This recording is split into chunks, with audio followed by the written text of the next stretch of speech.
자,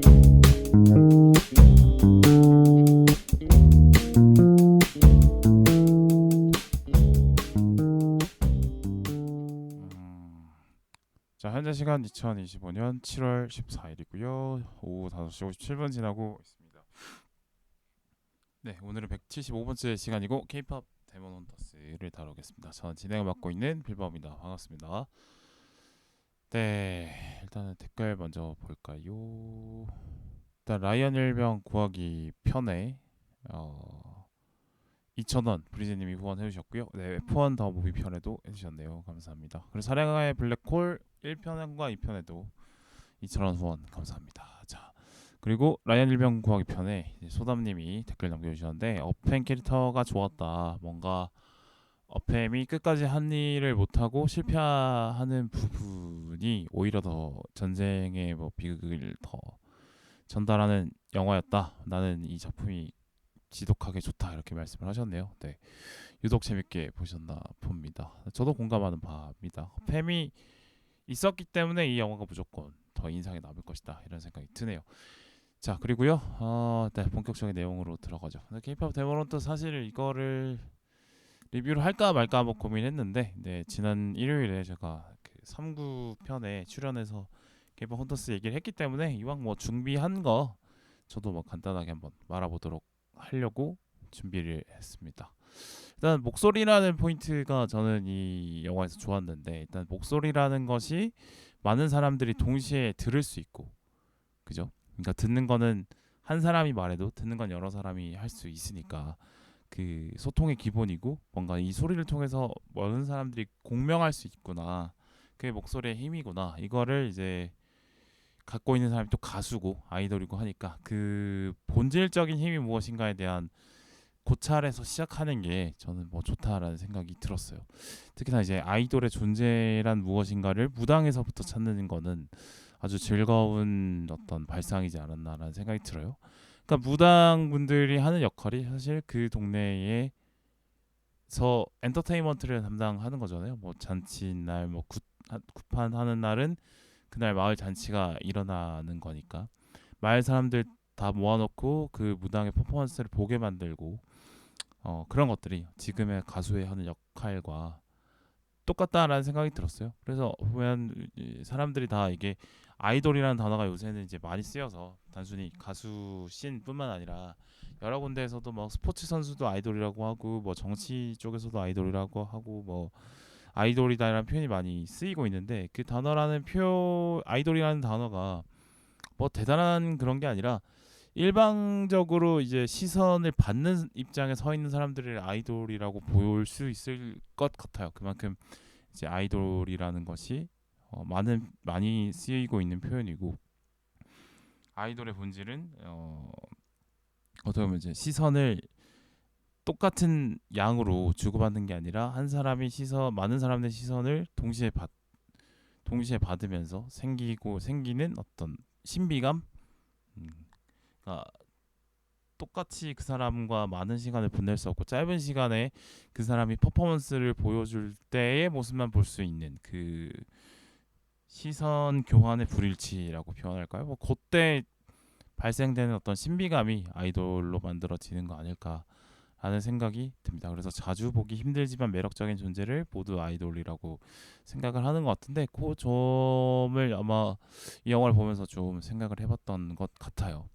좋았던 부분은 뭐냐면 대충 이제 판타지 그냥 케이팝을 가지고 이야기를 만드는 게 아니라 어떤 이런 판타지적인 요소를 섞어서 어 케이팝이 뭔가 판타지적인 배경이 있다라는 어떤 상상력을 발휘하는 건데 그것이 부탁되고 만드는 것이 아니라 현실의 우리 대한민국에 존재하는 무당이라는 존재로부터 시작하는 그 관점 그리고 무당이 당연히 존재하니까 무당의 반대편에 서 있는 건 악귀겠죠. 무당들이 주로 굿을 통해서 쫓는 건 악귀니까. 그래서 악기와 무당의 구도가 지금의 헌트릭스까지 이어지고 있다라는 거는 아주 신선한 접근이지 않나라는 생각이 들어요. 그래서 현실의 판타지적인 요소를 섞을 때 반드시 필요한 어떤 배경 같은 것이 뭐 아주 흥미롭게 잘 설정했다라고 생각합니다. 그래서 사람들이 재밌게 본 거라는 생각이 들어요. 그래서 뭔가 이 대한민국 서울을 케이팝의 배경으로 아주 환상적으로 인식하고 가보고 싶어하고 재밌어하고 있는 외국인들에게는 이런 판타지 요소의 배경으로 서울을 소개하는 건 아주 좋은 접근이죠. 근데 대부분 또 이게 케이팝을 생산하고 있는 수많은 직종과 직업과 회사들 입장에서 되게 반가운 어떤 표현이라는 생각이 들고, 이런 거를 왜 아직 직접 하지 못하고 있는지 아쉽고, 이게 이제 소니에서 먼저 나왔다는 건 좀 아쉬울 정도로 아주 뭐 괜찮은 접근 방식이었다라고 생각이 듭니다. 자, 그리고 헌트릭스가 현대에 공존하는 존재로 묘사가 되면서 이제 이게 마이돌의 역사까지도 이렇게 잘 녹여서 존재를 하고 있는데, 아마 헌트릭스는 뭐 3세대 혹은 뭐 4세대쯤 뭐 블랙핑크가 아마 제일 저는 비슷하지 않을까 싶은데, 인원수가 적은 그룹이라는 것도 뭐 그런 부분이고, 그리고 에이스이자 센터인 캐릭터가 있고 뭐 그런 거, 막내가 래퍼다라는 점, 뭐 이런 것들이 아마 그런 점이 좀 비슷하지 않나 그런 생각이 들었어요. 뭐 사자보이스는 BTS 느낌인데 이제 센터를 맡고 있는 진우가 아마 뭐 B나 정국이나 그 두 사람을 좀 합친 느낌이 아닐까라는 생각이 듭니다. 그리고 이제 1세대로 나오는 그 루나의 엄마인가요? 그 캐릭터는 뭔가 SS 느낌? 네, 그렇습니다. 그래요. 하여튼 뭐 저는 이 전략 K-팝 데모넌터스가 전 세계적으로 인기를 얻고 있는 게 뭐 울고 싶은데 뺨 때려준다는 느낌과 비슷한 생각이 듭니다. 답을 정하는 건 너다. 이미 정답은 나와 있다. 그러니까 호감을 사는 분야는 사실 뭐 이렇게 호감이라는 게 설득이 되는 게 아니고 분석을 하는 게 아니기 때문에 이미 마음이 가 있는데, 이 가 있는 마음을 더 표현할 수 있는 장을 마련해주면 뭐 팬들이야 당연히 중요하는 거 아니겠습니까? 그러니까 기본적으로 K-팝에 대한 호감, 뭐 관심, 신비함이 전 세계에 퍼져 있기 때문에, 그렇기 때문에 이 K-팝 데몬터스가 터지는 거라고 생각이 들어요. K-팝 데몬터스 때문에 K-팝에 대한 관심이 올라가는 거라기보다는, 안 그래도 K-팝을 즐길 어떤 장이 계속 필요했는데 이번에는 이제 새로운 장으로 영화가 열린 거라고 생각이 듭니다. 자, 그리고 주인공들의 정체성 이야기를 한번 해볼 텐데, 루미의 정체성이 이제 악기와 인간의 중간이죠.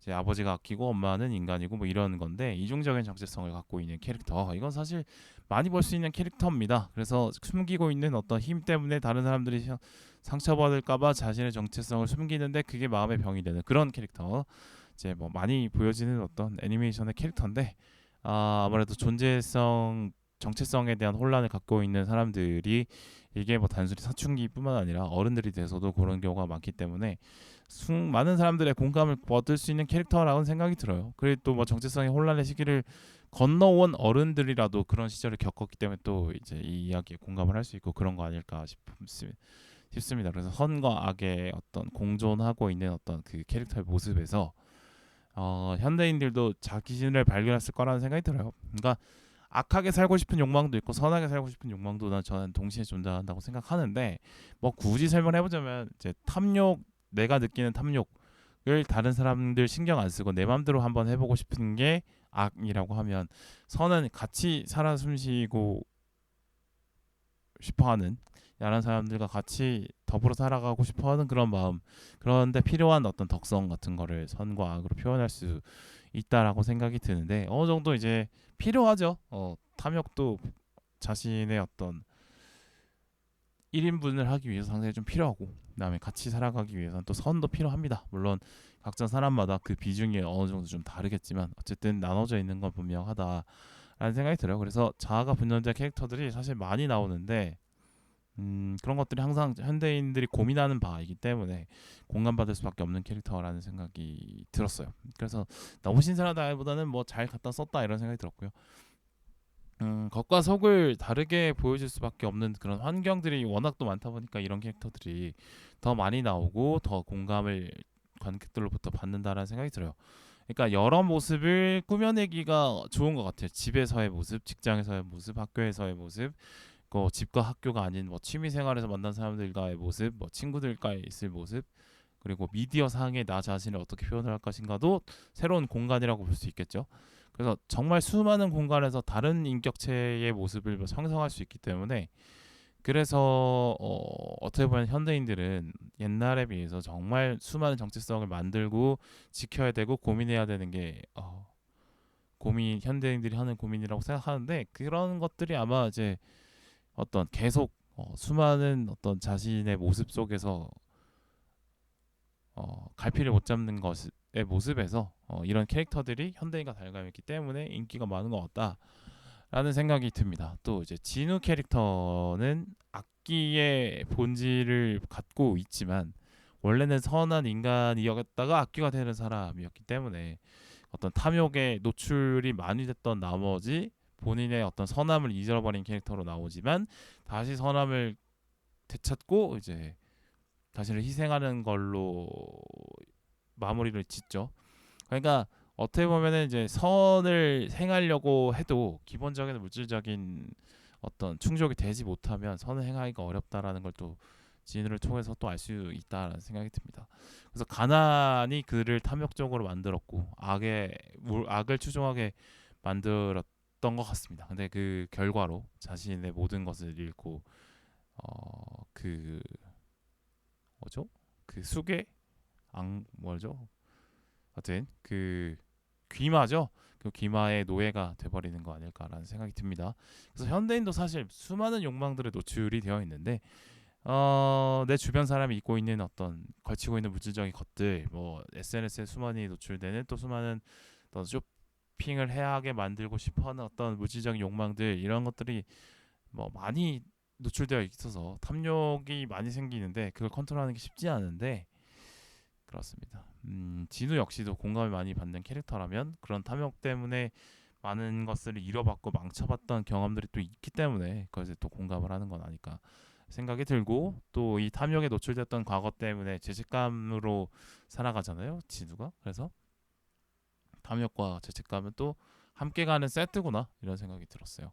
자 그리고 이 작품이 좀 잘했던 부분이 서울을 활용하는 부분이라고 생각이 드는데 네, 서울 수도권이 세계적으로 손꼽히는 도시죠.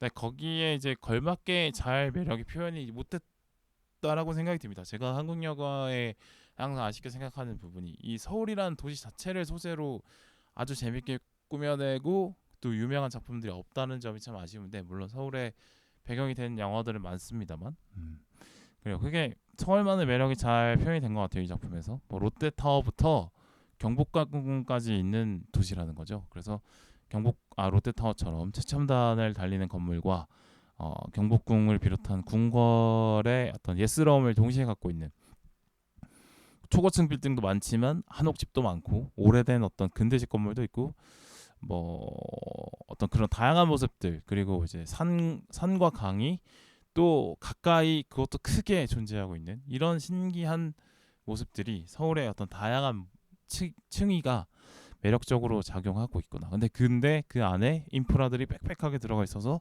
또 즐기기는 또 편해. 다양한 자극도 느낄 수 있어. 이런 게 아마 서울의 매력이라고 느끼는 것 같은데 그런 거를 이제 영화 속으로 잘 표현을 했다라는 생각이 듭니다.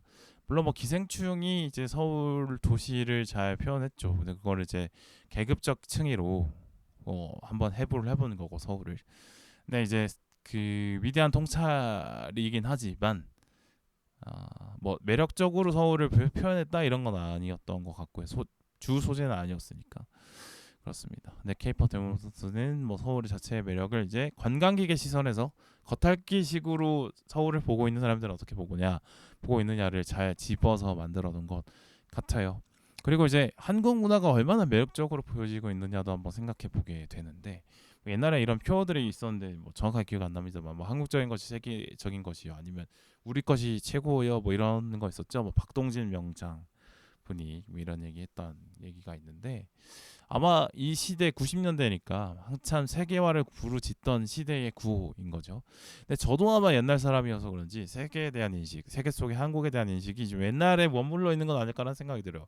그러니까 수많은 어떤 한국 출신의 월드 클래스 인물과 작품과 뭐 여러 가지 기술과 뭐 제품들이 나오고 있는데 근데 그것이 이제 그래서 그것들 때문에 세계인들이 한국을 되게 높게 쳐주고 있는데 저도 이제 80년대생 뭐 90년대에 초딩이고 뭐 이랬다 보니까 그 시대의 기준으로 아직도 세상을 보고 있는 거 아닐까. 그래서 생각보다 이 한국이 높게 올라가 있는 걸 실감을 못 하고 있는 건 아닐까라는 생각이 들어요. 또 해외 생활을 해본 적이 또 없으니까 더 그럴 수도 있겠다라는 생각이 듭니다.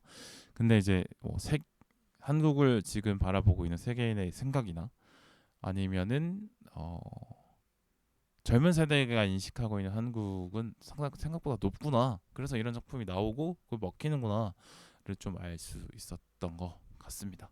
네, 이게 이제 뭐 여러 가지 이유가 있겠습니다만 한국적인 것이 인기가 많은 것도 있겠습니다만 결과적으로 이제 한국적인 것들을 잘 버무려서 잘 만들고 표현했고 그걸 잘 알려졌고 그래서 한국의 음악과 춤과 무대가 인기가 있기 때문에 다른 한국 문화들도 그럴싸하게 보이고 관심이 가고 뭐 이런 거라는 생각이 듭니다. 네, 사랑에 빠진 상대에 대해서 모든 것이 다 좋아 보이는 것처럼 그런 효과를 지금 한국이 누리고 있다 이런 생각이 듭니다. 그리고 이게 왜 넷플릭스에서 나왔어야 됐을까? 우리나라가 직접 만들지 못했을까? 넷플릭스였어서 흥행이 된 걸까? 뭐 이런 고민 한번 해보게 되는데 물론 뭐 넷플릭스여서 뭐 제작이 됐고 유통이 됐고 뭐 그래서 전 세계적인 흥행을 하고 이런 거는 맞다라는 생각이 들어요. 사람들이 점점 영화관을 떠나고 넷플릭스 같이 초거대 OTT를 통해서 많은 컨텐츠들을 소비하고 거기서 화두를 만들고 대화의 소재로 삼고 이러고 있기 때문에 이제 넷플릭스가 사실 특정 그냥 영화를 감상하기엔 플랫폼 그 이상으로 이제 뭔가 트렌드 제조기 역할까지 하고 있죠. 그래서 아마 K-pop 데모넌스의 울림, 파급력이 더 크다라는 건 인정할 수 있을 것 같아요. 근데 아쉬운 부분이 있죠. 이거를 직접 우리나라 회사가 만들고 그랬으면 좀 더 재밌게 만들었을 수도 있고 더 깊은 어떤 통찰이 들어갔을 수도 있다라는 생각이 드는데 아무래도 외부의 시선에서 만들다 보니까 물론 뭐 K-팝에 대한 고증이나 K-팝에 대한 연구나 고민이나 뭐 지금 현재 유명한 대한민국 문화 같은 것들을 잘 집어넣는 건 맞습니다만 깊이에서는 좀 얕았다라는 생각이 들거든요. 아마 우리나라가 회사가 있다면 그런 깊이까지도 가져왔을 거라고 저는 생각이 드는데 그런 부분이 좀 아쉬운 부분이다라는 생각이 들었어요. 결국에는 이제 모든 관심이 어느 쪽에서 흘러 나가고 있고 흘러 들어오고 있느냐 넷플릭스 아니냐 이런 생각이 들어요. 그러니까 옛날로 치면은 이제 물대는 거죠 돈에다가 그렇습니다. 그런 힘이 플랫폼에 있다. 그래서 플랫폼이라는 중요하다라는 생각이 듭니다. 플랫폼은 결국에는 물기를 어디로 틀 수 있는 그 권리를 갖고 있는 플랫폼이 강한 주도권을 쥐고 있다는 거를 이제 이 작품을 통해서 다시 한번 확인할 수 있다라는 생각이 듭니다. 자 그리고 이게 영화가 아니라 애니메이션이었어야 되는 이유가 분명히 있었다라는 생각이 들어요. 이게 만약에 뭐 실사로 만들어졌다면 이게 뭐 너무 유치하다. 더 맞이 현실이 이런데 이런 게 말이 되냐 이런 생각을 당연히 할 수밖에 없지만 애니메이션으로 그려냈기 때문에 상상한 대로 표현하는 것이 받아들이는 입장에서도 어색하지 않다. 그래서 막 과한 표정, 대사, 설정 이런 것들이 크게 부담 없이 거리낌 없이 받아들여지고 있는 게 애니메이션으로 만들어져서 누리는 장점이다라는 생각이 들었어요. 그래서 상상이 많은 장르일수록 그 세상에 빠져들어야 되는 어떤 장벽이 높을 수 있는데 그게 어떻게 보면 실사화된 영상 세계보다는 애니메이션이 더 가능한 거 아닐까라는 생각이 듭니다. 예. 그리고 이제 후속편 같은 경우도 뭐 이미 뭐 제작이 될 거라고 얘기가 하고 인기가 이렇게 많았으니까 그죠? 뭐 일단 그 루미의 탄생 이야기 아버지가 왜 악기인가에 대한 이야기는 뭐 프리퀄로 할 수 있을 것 같고 뭐 많겠죠. 그 진우는 죽었지만 나머지 사자 보이스는 또 어떻게 되는지 안 나왔고 했으니까 더 보여줄 수 있는 것들이 많았다라는 생각이 아직 많이 남아 있다라는 생각이 들어요. 자 그렇고요. 하여튼 뭐 K-pop 전체에 대한 이야기도 뭐 할 수 있는 영화라고 생각이 드는데 제가 3구편에 나가서 많이 했기 때문에 시네타운 3구 수요일 업로드 편을 좀 참고해 주시면 좋겠고요. 마지막으로 이병헌이 목소리 연기를 한국어판에 이제 나오는데 와 근데 진짜 원래 그런 목소리만 연기하는 거는 성우들이 훨씬 잘하고 그냥 배우들이 하면 어색한 경우들이 있는데 확실히 이병헌 배우는 뭐 목소리 변조가 들어가고 목소리 연기만 했음에도 참 잘하더라고요. 그래서 참 대단한 사람이다 이런 생각이 들었습니다. 네, 뭐 이 정도까지 빨리 한번 말아봤는데 마무리하고요. 일단 오늘은 제가 또 좀 이따가 그을린 사랑과 큐레이븐도 녹음을 하는 날입니다. 그래서 에피소드를 3개를 만드는 날이 되겠네요. 어쨌든 이것도 곧 바로 업로드를 하도록 하겠습니다. 하여튼 들어주셔서 감사하고요. 안녕히 계세요.